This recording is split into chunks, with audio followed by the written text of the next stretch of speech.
Hello, everyone, and welcome back. Today I have Jaime with NexGen with us. Jaime, can you tell me a little bit about yourself? So like she said, my name is Jaime Sharp. I'm the Chief Executive Officer of OperaNexGen, and I'm currently located in Cincinnati, Ohio. That is awesome. My first question, I guess, is how did NexGen start? I know it started after quarantine hit, but can you tell me a little bit more? Yeah, so around May, our founder, Jeffrey DiGiorgio, posted in a Facebook group that he was interested in starting an opera company because, like a lot of us right now, we were looking for something creative to do during this time in quarantine. And so I, along with a lot of other folks, commented on the post, and he reached out to us individually, and him and I just kind of got talking, throwing ideas back and forth. And he asked me if I would be interested in leading the company. I've had, a pretty extensive background in arts administration and leadership, but nothing quite this large. But I'm just so grateful to be part of such a wonderful team. We're now up to like 40 people between our, administration and artistic folks. So it's just been really wonderful. That sounds absolutely amazing. And I know you and I have talked a little bit about how you also have training in diversity, equity, and inclusion. Can you tell me a little bit more about that and how that's really starting to show up more in your position here at NextGen? Yeah, for sure. So during my undergrad at the University of Michigan, I was involved with the Diversity, Equity, and Inclusion Office and was a part of their Expect Respect campaign. So I was a prevention and response officer. And then I also studied for part of my time at the University of Michigan with George Shirley, who was the first Black tenor to sing in the Metropolitan Opera. And he really opened my eyes, as well as like Dr. Louise Toppin and Daniel Washington. We just had so many wonderful Black professors at the University of Michigan to start exploring like the African American repertoire a lot more, and ways that we can start implementing it into our curriculum, but also on stage as well. And then this past summer, I started working on an anti-racist proposal for the University of Michigan, and that's been an ongoing project, task force that we've been working with the administration to really start making these changes and truly allowing the students to have a voice in what goes on with our education. That's amazing. So, I guess more specifically, do you have any resources that are really helping you right now with NextGen or even elsewhere in music in general? Do you have resources that are helping or helpful for people like myself who are looking to learn more? Yeah, for sure. So, Daryl Taylor's Art Song Alliance is a really great resource if you're looking specifically for more African American repertoire. As well, Dr. Louise Toppin has created the African Diaspora Music Project, which is another great database. I mean, there's so many wonderful anthologies that I think people don't even realize. If you are in school, which I understand not everyone is in school, that are just sitting in the library waiting to be discovered. There's also so many great social media pages. So there's Black women in opera, there's Black men in opera, there's Latinos in opera, there's Latinas in opera, there's Opera is Racist, and just really uplift and listen to your marginalized friends and hear what they have to say and hear what they need, and be there for them in this time. Yeah. And I mean, I know that there's so many different resources and everyone is working on not falling victim to the burnout. But are there also organizations that people can look to or maybe support to support both our colleagues as well as other artists? For sure, yeah. I mean, the Black Opera Alliance is a super great one. They just actually received the venture fund from the Sphinx organization, which is amazing. And I've been in on some of those meetings, and there's a lot of great things planned. Not too much that I can unfortunately talk about right now, but they're a really great way like to support them. They have petitions that always need signing if you're financially able to help and donate. Protestra, it's an orchestra. I believe I'm sure they're on Facebook. I know for a fact they're on Instagram. They've been doing a lot of great work in terms of orchestral repertoire.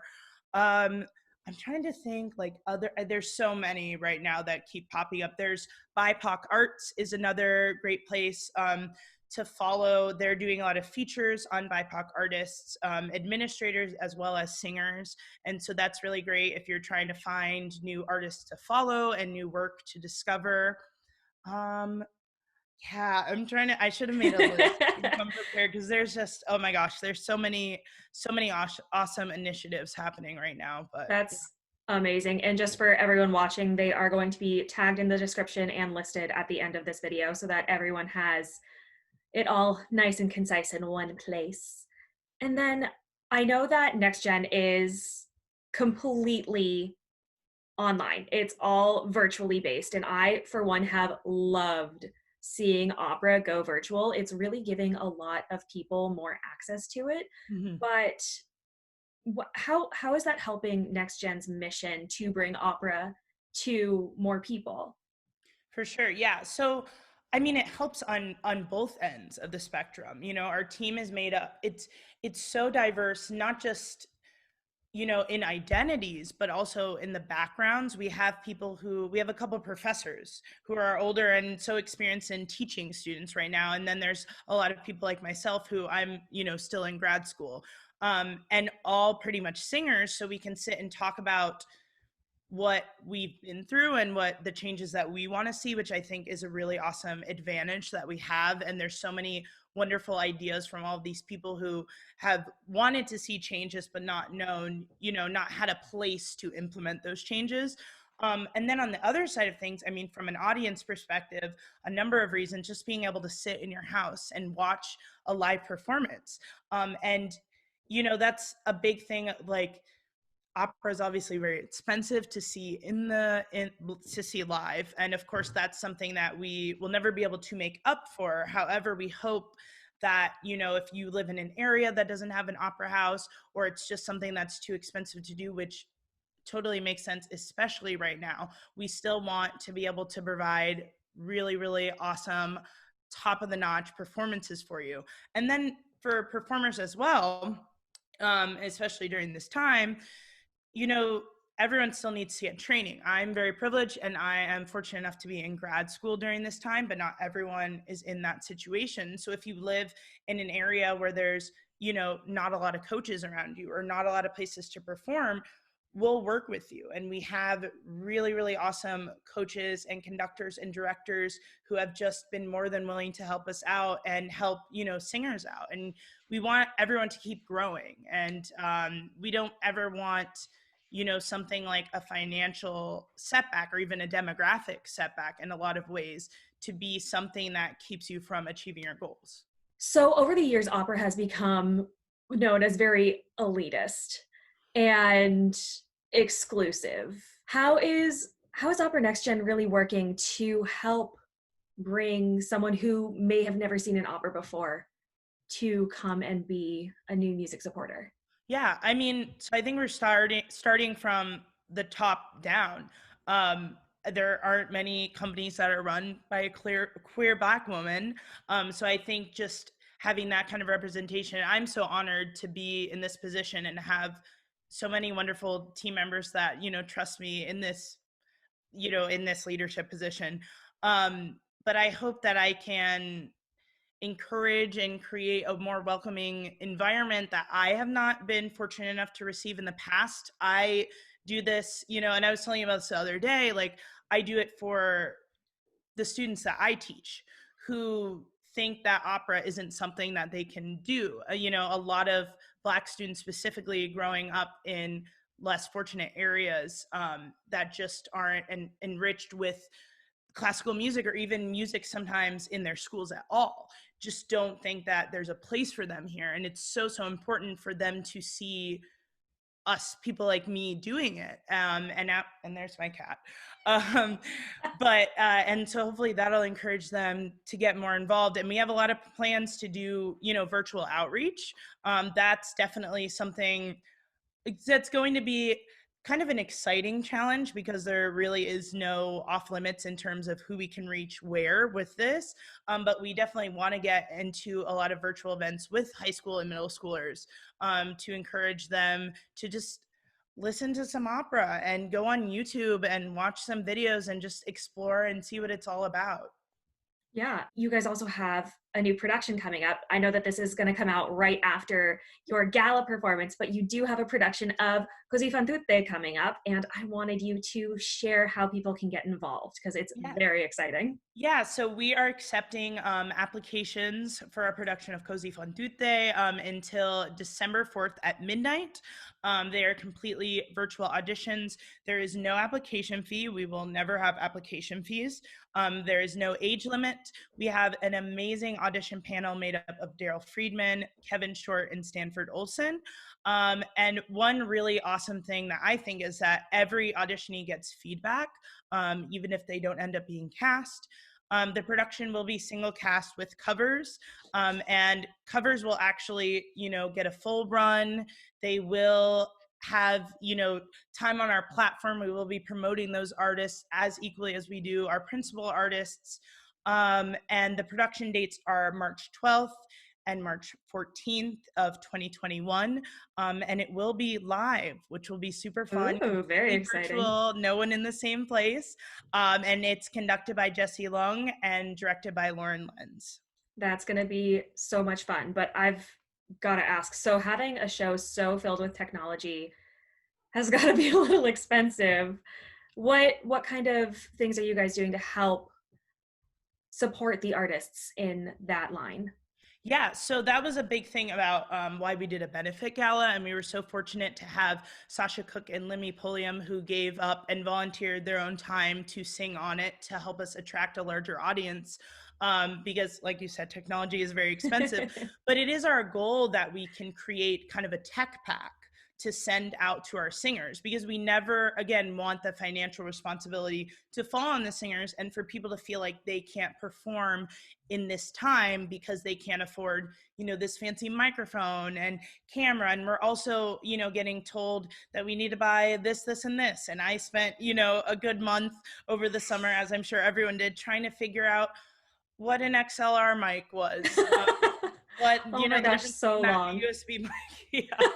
Yeah. And like what I needed to get, and figuring out how I was gonna afford all of this, and put all Mhm. of this together and make it work. And we have honestly a secret weapon. Our technical director, Robert Bousquet, is phenomenal. He is an opera singer on the side, but a software designer and engineer, and does this Casual, okay.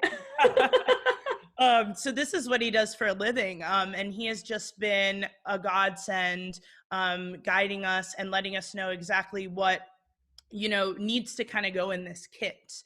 Um, So what and kind of things are going in the kit then? yeah, so I'm not going to go into specifics because I don't want, No trade he secrets. knows all the, but our goal is to have an XLR mic that would then connect to an audio interface. So then you're able to adjust your gain. Most of the time, like the iPhone generally works okay as a camera. We are looking into alternative options right now. Like there's some webcam enhancers and stuff like that for laptops. A set of headphones, an Ethernet cable, because a big thing about it being live is that Wi-Fi is so important. And a lot of times wireless Wi-Fi is not as strong as it could be. And Mhm. we need a really strong connection to have the lowest latency possible, so that, when you have your headphones in and you're hearing the other voices, it's as close to it's as close as it possibly can be, as if you were in the room with them. And then let me think if I'm forgetting everything. I think, oh, and then like a stand, to put, your phone on or your Mhm. laptop, depending on what you're using. Also, like a light, box lights are really great. And then we're exploring options right now for green screens. Oh, Robert actually bought a bunch of like green construction paper from like Joann's the other day and put it on the wall, and it worked just as well as these really expensive, sheets that are selling we on love a Amazon good for like budget. $100. So We love a good budget. yeah, for sure. But yeah, and then we're of course not just gonna, ship them to them and be like, here you go. He'll be there the whole entire way, as well as our awesome production team, to talk everyone through it. And we also hope that it helps them, later down the line, having more experience with this equipment, because of course we hope, to be back in live performance a year from now, or even maybe by this summer, fingers crossed. Pretty please. Um, but I think The virtual stuff will keep on, and there are some people who will need to continue. I mean, I think virtual auditions, for instance, I wish that was always a thing, because for Same. people that can't, get it's so much cheaper. It's so much cheaper And and I was talking to you the other day. We were talking about how there are some people who just couldn't get to auditions for mm-hmm. years. Mm-hmm. And there's some really talented singers who just might not have the funds to fly from the West Coast all the way to New York Exactly. Yeah. multiple times. Yeah. And having this kind of an audition season, I think, has been an absolute godsend. Mm-hmm. I feel like people are finding new ways to tell stories, For sure. is my favorite part about this. And not only that, but getting to perform with people that you would never get to perform with before. Mm-hmm. Like there's people in California performing with people in, let's say, London Yeah. now Yeah. It's incredible. all the time. And Mm-hmm. it's amazing to see different parts of the world starting to collaborate more in all of this without having to worry about the monetary reality of it. Yeah. Yeah. So, what other ways can people get involved with NexGen? Yeah, so of course the auditions, but we're also always open to help like within our team. So we have our board set up, and then all of our board members have their own committee. So if anyone's interested in joining, we have our production committee, education and outreach, marketing and communications, finance and development, and artistic as well as tech. They can shoot us an email at info@operanextgen.org. Thank you so much for taking time out of your schedule to chat with me, Jamie. I've so loved having you on here. Thank you so much for having me. Of course. And where can everyone find NexGen on social media? Yeah, so we're at OperaNexGen on Instagram, Facebook, and YouTube. And then our website is Amazing. www.operanexgen.org. Perfect. Thank you guys so much. Don't forget to apply to Cosi. Audition applications are due December 4th by midnight, and we'll see you soon.